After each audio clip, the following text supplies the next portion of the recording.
Hello बच्चों, आज हम लोग जानेंगे मिश्रण और यौगिक में अंतर। मिश्रण और यौगिक में अंतर। चलो, एक तरफ है मिश्रण, एक तरफ है यौगिक। मिश्रण को चलते हैं। मिश्रण जो है यह क्या करता है कि यह दो या दो से अधिक पदार्थों को किसी भी अनुपात में मिला देने से बनता है। किसी भी पदार्थ का मात्रा मान लो कम हो और किसी का हो बेसी, दोनों को किसी भी अनुपात में मिला देंगे तब कहलाएगा मिश्रण।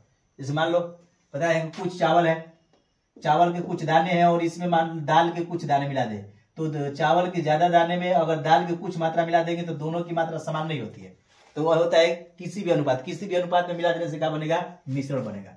लेकिन तुम्हारा जो यौगिक है यह दो से अधिक तत्वों को एक निश्चित अनुपात में मिलाने से बनता है। इसका मतलब दो से अधिक तत्व, जैसे हाइड्रोजन H2O, यह एक यौगिक है। जब यह एक यौगिक है तो इसमें हाइड्रोजन की मात्रा 2 हो गया और ऑक्सीजन यानी कि 1, यानी कि इसको निश्चित अनुपात 2:1 हुआ। 2:1 के अनुपात में मिलाएंगे तभी जाकर यह तुम्हारा H2O यानी कि जल बनेगा, जो एक यौगिक है। दूसरा है यह समांग या विषमांग कुछ भी हो सकता है। इसका जो मिश्रण है, जो पदार्थों का मिश्रण होता है, समान मात्रा में भी हो सकता है, मतलब अलग अलग भी हो सकता है, इसलिए उसको हम लोग समांग या विषमांग भी कहते हैं। यानी कि इसका जो मिश्रण है समांग और विषमांग हो सकता है, लेकिन जो यौगिक है यह हमेशा सममांग होता है। समांग मतलब कि जो भी तत्व होंगे उसकी मात्रा का होगी बराबर होगी, दोनों की मात्रा का होगी बराबर। तीसरा है इसमें बनने में कोई नया पदार्थ नहीं बनता है। मिश्रण को बनने में किसी प्रकार का कोई नया पदार्थ नहीं बनेगा, फिर उसको मिश्रण कर देंगे और उस मिश्रण को चाहेंगे कि दोनों या जितने भी पदार्थ का मिश्रण अलग अलग कर देंगे तो फिर अलग अलग हो जाएगा। इसलिए इसमें कहते हैं किसी प्रकार का नया पदार्थ नहीं बनता है, लेकिन इसको बनाने में नया पदार्थ बन जाता है। जैसे बोले थे H2O, हाइड्रोजन को और ऑक्सीजन को हम लोग उच्च ताप या दाब पर मिलाएंगे तब जाकर क्या बनेगा? जल बनता है। उच्च ताप और दाब पर मिलाएंगे तो क्या बनेगा? जल। तो यह हो गया। इसके लिए क्या चाहिए? इसको बनने में नया पदार्थ बन गया, यानी कि जल बन गया।